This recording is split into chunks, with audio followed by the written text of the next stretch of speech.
good evening. So we're in actually hindi siya chapter, page 2 of the stuff that Jesus never said. So what a week. Parang si Arlene ano siya sobrang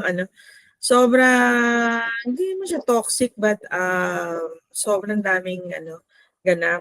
Kasi it's a convention week for diabetologists. No? Tapos ang ganda na sana nung ending nung no. So meron pang humabol na something that upsetted. Tama? That's something that made me upset. Ganyan. Tapos hindi ako makapivot. Alam ni Tina kanina, galit na galit ako, inis na inis ako. I cannot pivot. So finally, nakapivot ako nung nakakain na ako ng pansit. Partly parang siya, parang I was like, oh, why are you so upset?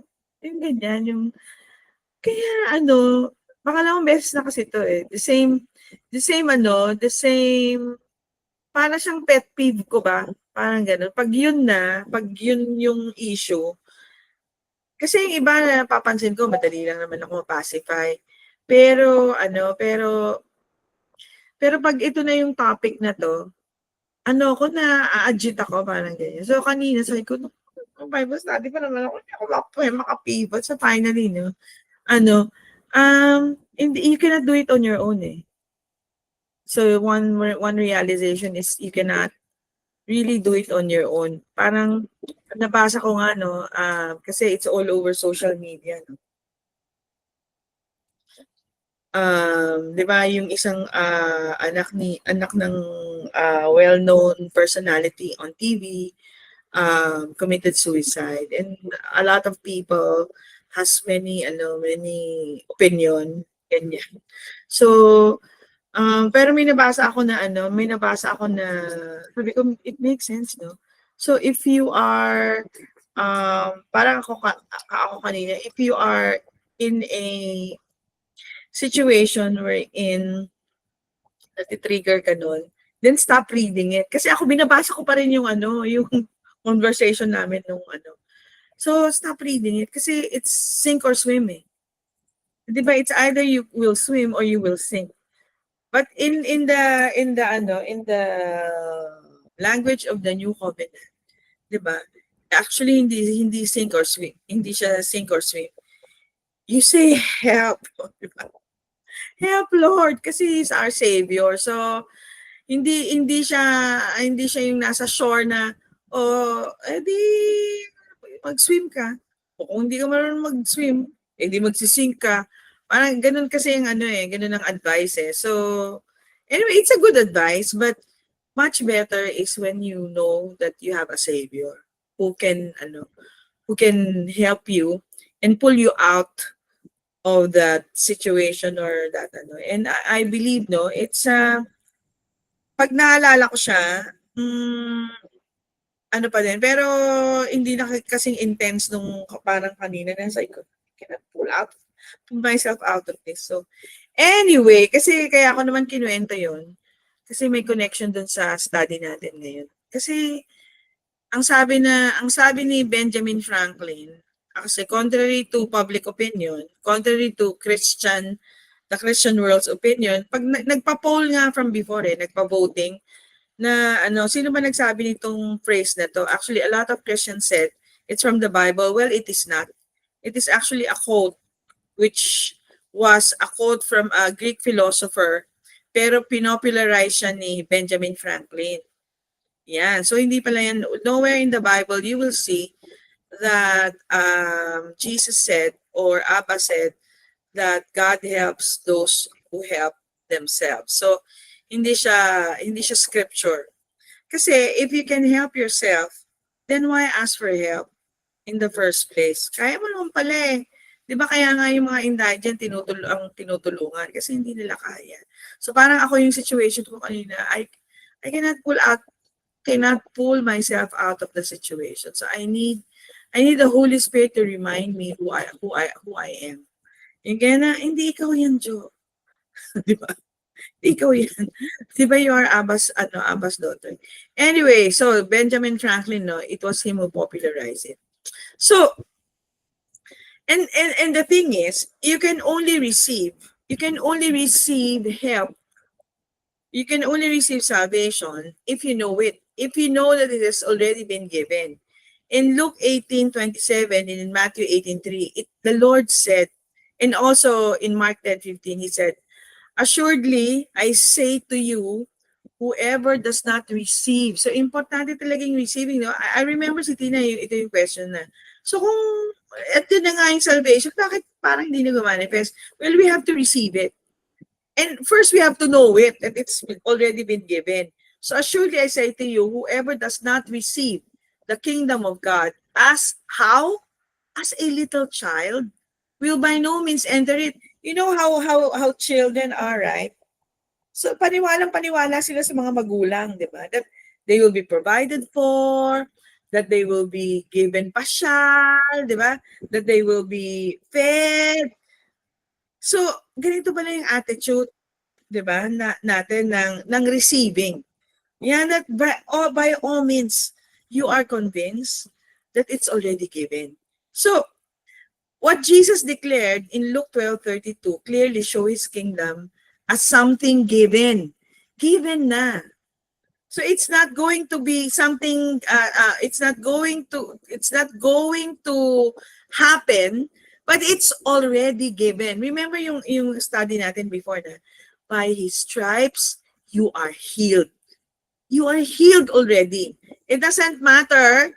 I'm boldly saying it doesn't matter whatever the diagnostic report says. The word of the Lord says, by his stripes you are healed. Because it's already given. So ang sabi niya, do not afraid, little flock. Diba? That's why he's saying, you receive it as a little child.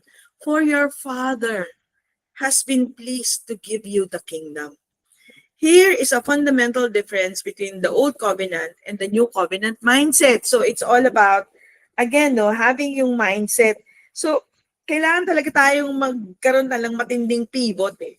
Diba when we catch ourselves na still in the best is yet to come mindset, pivot tayo that it is.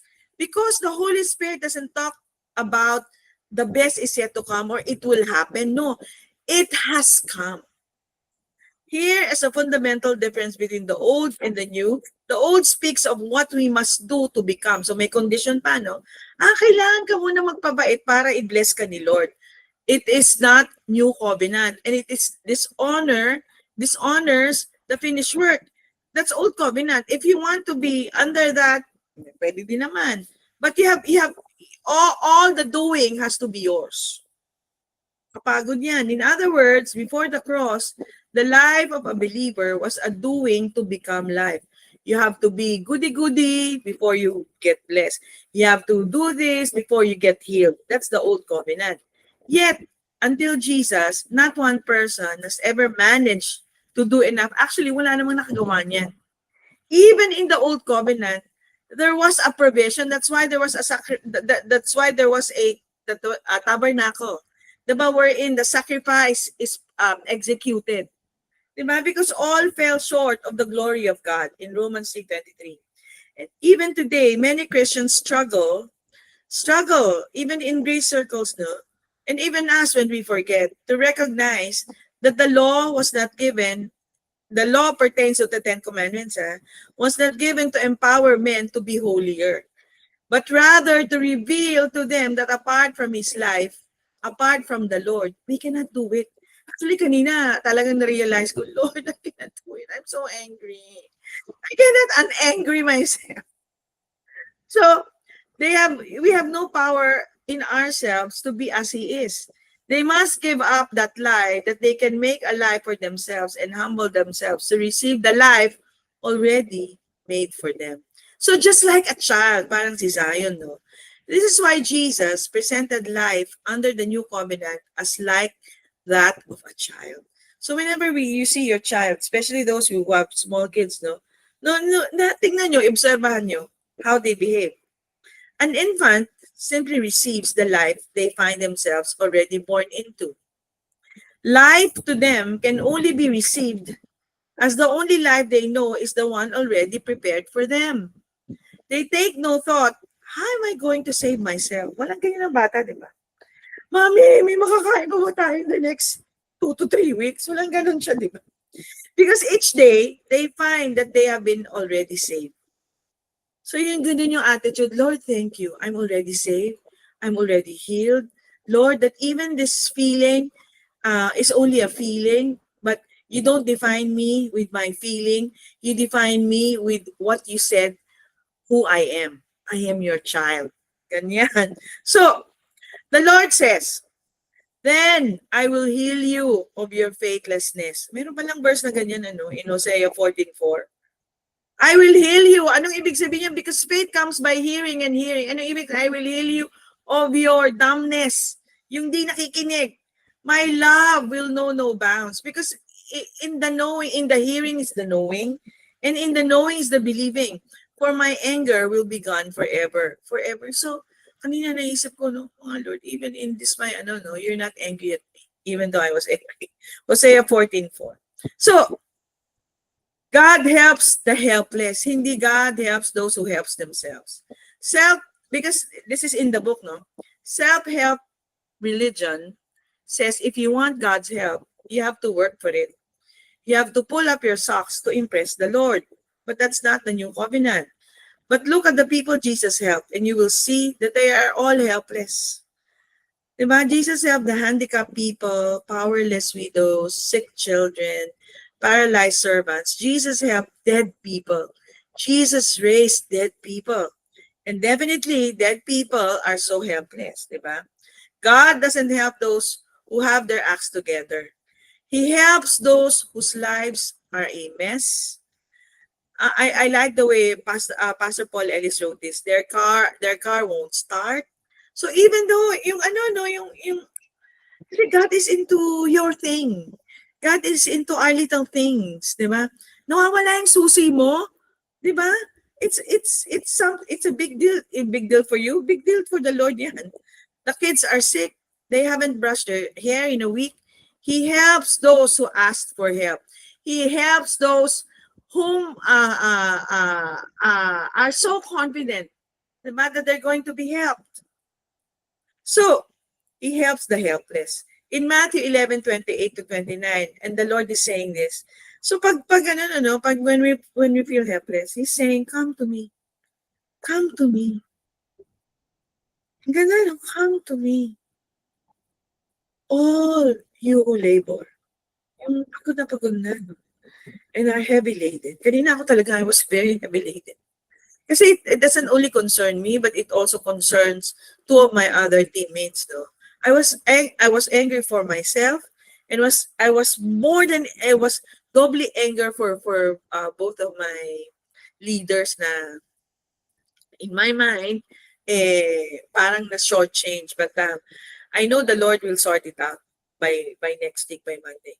Anyway, I declare it, even not only for me but for my teammates. So sabi ng Lord, take tayo. So, it's a picture of marriage. Kasi alam niyo yung parang yung nilalagyan ng belo. Actually, yun take my yoke and learn from me. For I am gentle and lowly in heart. So, parang sabi ko kanina, parang gigirahin ko itong pero nabasa ko itong verse na to. For I am gentle and lowly in heart. Learn from me and you will find rest. So, okay, useless na makipag-argue. Now learn from me, gentle and lowly in heart, and find rest for your souls. For my yoke is easy and my burden is light. So the gospel has the power to bring God's life to people because it is a supernatural message. It is a message about God, about what God has done for all His people.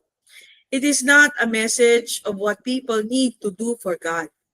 So hindi yung dapat yun, ganyan. No. Yeah, because when I look to Him, I find Him gentle. So it is in the beholding that I am changed. Diba? So it's not na i-impose ko sa sarili ko na dapat ganito. Kaya nga yung word na dapat ay wala sa ating lengguwahe. Messages about what people should be doing for God may sound very good because we all value good advice. Okay naman yan. Pero they don't bring life. Because they don't point you to God and say, isn't he good? Isn't he good? They point you to yourself and say, why aren't you better? Many of us believers have been fed in church for years of a diet of good advice. But, the aral natin in 7 sessions, the Father never leaves us to save ourselves. So we have a Father who never left us to save ourselves. Only when your heart and my heart is persuaded that our Heavenly Father has not left us to save ourselves will our attempts to save ourselves through our own work be put to rest. So when we refuse, when we have this clouded, blurry picture that we have a good Father, right? You're a good, good Father. That's who you are. That's who you are. That's who you are, and I'm loved by you. That's who I am. That's who I am.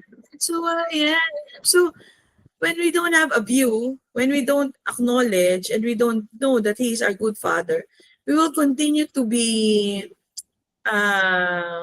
drowning in good advice, give advice to ourselves, and imposing it to others. Yun yung yun yung, alam mo yung na-realize ko yung gano'n, yung for many, many years, parang ganyan yung tingin ko sa mga Kristiyano eh. Very preachy. Hindi, dapat ka ganito. Dapat ganyan. Hindi eh. Because when we behold the Lord, we will be changed.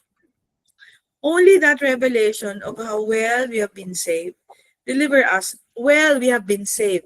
Past tense. Delivers us from the grasping of a world lasting for life.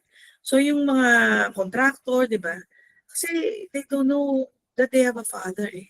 That they have a Heavenly Father. That's why it's really lasting for money. But the gospel declares a God who has not left us by ourselves to save ourselves. It declares in effect, behold Christ, the power of God and the wisdom of God. For God never believed you could save yourself. So, He never left you to save yourself. Jesus Christ, His life, death, resurrection, and ascension is God not leaving you to save yourself. So yun yung question na, oh talaga ba? Yes, because Jesus actually ascended and His resurrection is now your resurrection.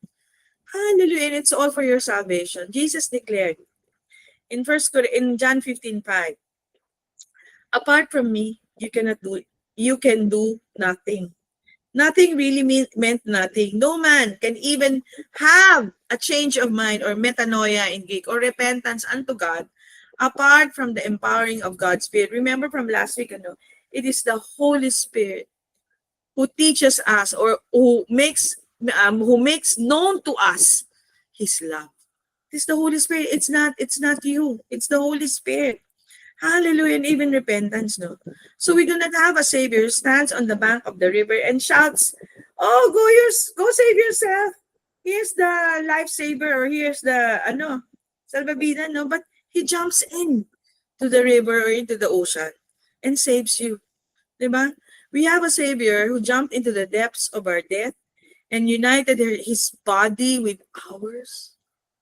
By His stripes, we are healed. For despite what the spirit of the world would teach us, God doesn't help those who help themselves. Rather, He demonstrates His love for us in this. While we were still sinners, Christ died for us. Christ saved us. In Romans 5:8. So, the gospel is more than here's what you need to do. It is to behold what He has done. For there is power in this beholding, the power to be saved. So yun lang pala yun, in Romans 1:16. To a world now addicted to information. So yung ang daming, actually, if you are being triggered with social media or if you're being triggered with Viber, so just separate yourself. Just be off on it. Muna siyang tingnan. Diba?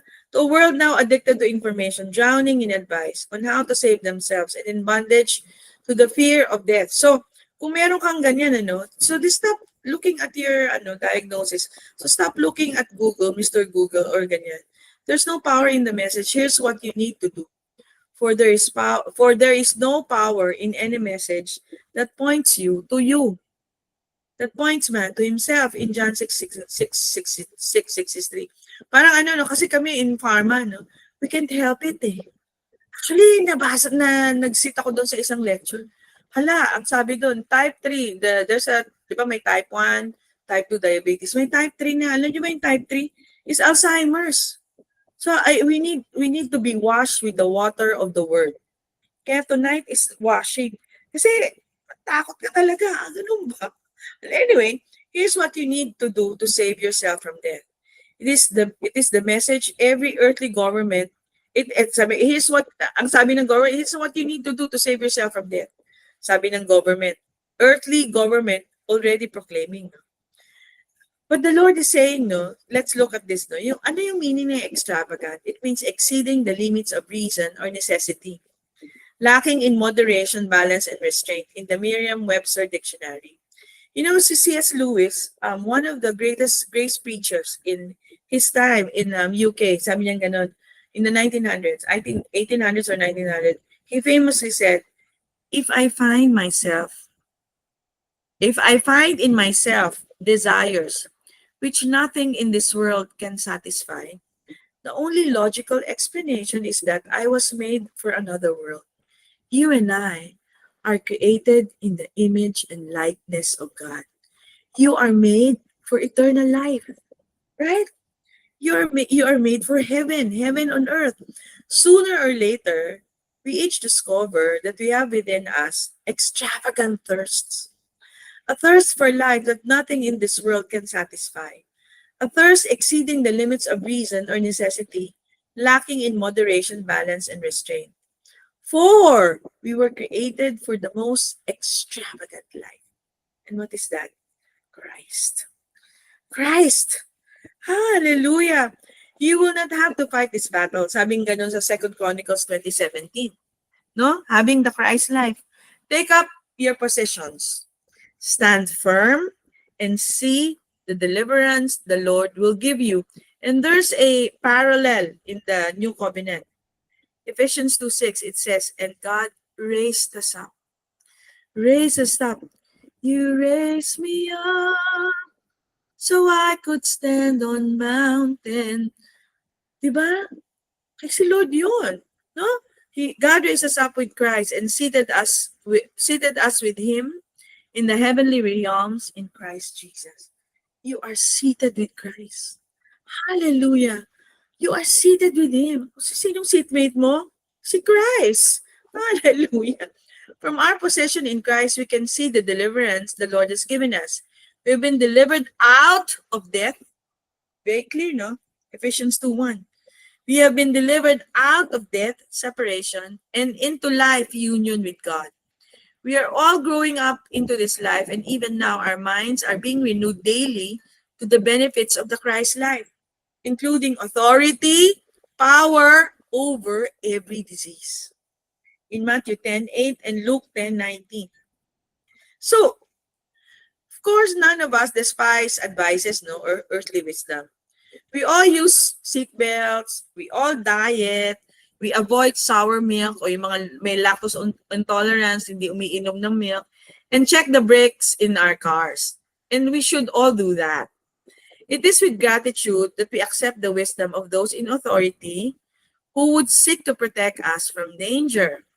If a natural disaster such as flood or a fire was affecting our communities, we would all look up to play our part in resisting that threat together, and the threat of contagion is no different. But our hope is not avoiding the disaster or disease. Parang yung scare sa big one, ano?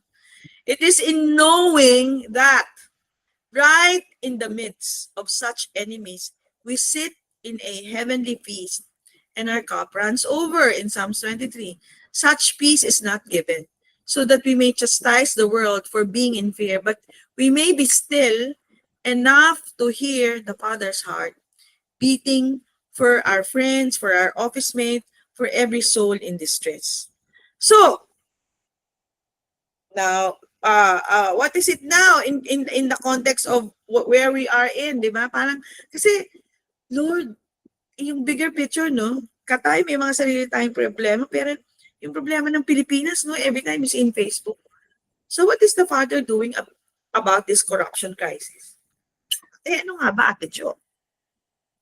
Well, He has planted the Spirit-filled body of Christ in every nation. A river of healing and wholeness. You are that river. Diba? Out of your belly shall flow rivers of living water. Your belly, ha? Your belly. Diba? We are all salt and light. We know what spirit we are of.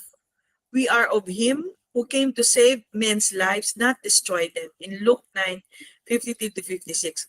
We have a good news for a dying world. God loves you, and His love is not like this world's. His love is not conditional on your behavior, for He set His heart on you long before He had done anything good or bad. In 2 Timothy 1:9. He knows the only love powerful enough to change your heart is a love that keeps no records of wrongs. A love that nailed that record to a cross. Hallelujah. It's so restful. Hallelujah. There's no condemnation. We've been made the righteousness of God in Christ. So when this world looks to us at this time for answers, as to God's view on all this, let us point them to the answer that He has given. What is the answer? His eternal view and opinion on each person's worth to Him. Christ and Him crucified. You have not been left as orphans. You have the Spirit who leads us through the valley of the shadow of death and opens our eyes to see that the Father's table of blessing, communion with Him, is not a place removed from trouble, as we saw in the story of Paul and Silas, but a table in the midst of our enemies. So when you are beset, no, just like kanina, no, nag-communion kami kila Ruel, no. So when you are faced with a challenge, no, get the bread and the wine. Diba? You prepare a table before me in the presence of my enemies. All the darkness can do is better reveal the light. Better reveal you. Diba? The earth is groaning for the manifestations of the sons of God. So what can the darkness do? It's to better reveal you. When all that this world trust is being shaken, it only reveals more clearly the things that cannot be shaken. And that is you. Eternal being, eternal things. So, in Christ, we have the same Spirit that rose Jesus from the dead, living in us. The same Spirit who raised Jesus from the dead is now in you. We are not passing away in this eternal world. We are living eternal life in a passing away world. We are of another kingdom, an eternal kingdom, into which we were transferred by He who qualified us for this kingdom, our Father. So di ba sabi nga na, our Father, sabi nga ni Lord, this is how you're going to pray, who art in heaven, holy be your name. Holy is the name of the Lord. And who is your Father?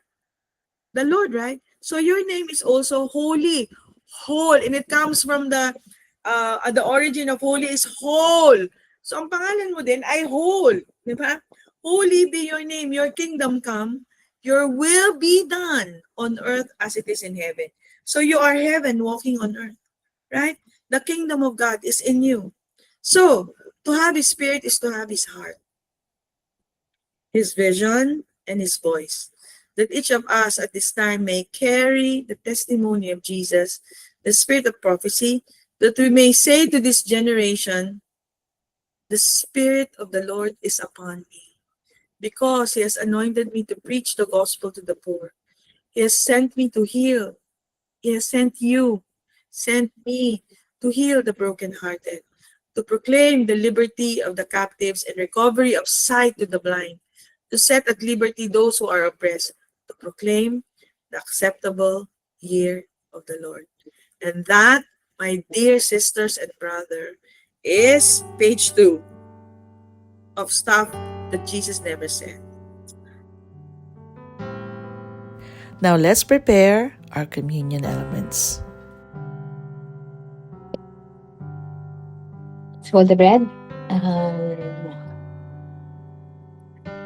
Thank you, Lord. Thank you, Lord, for this time together. And we are just so grateful that you have ceaselessly reached out to us, um, telling us things, revealing yourself, oh Lord, in the most wonderful and sweet way.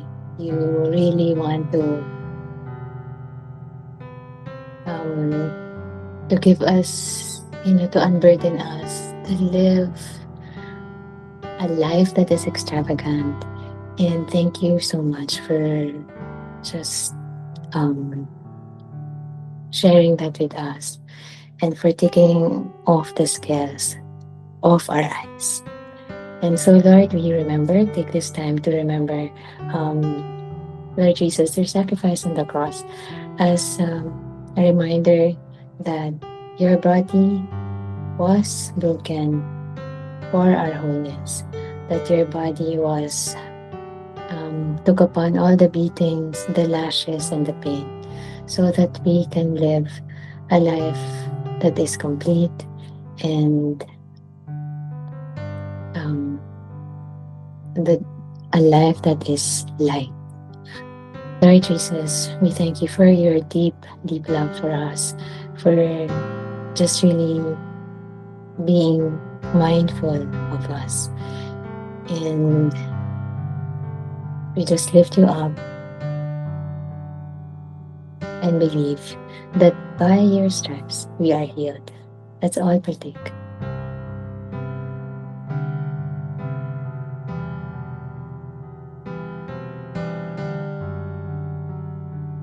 Fill the cup.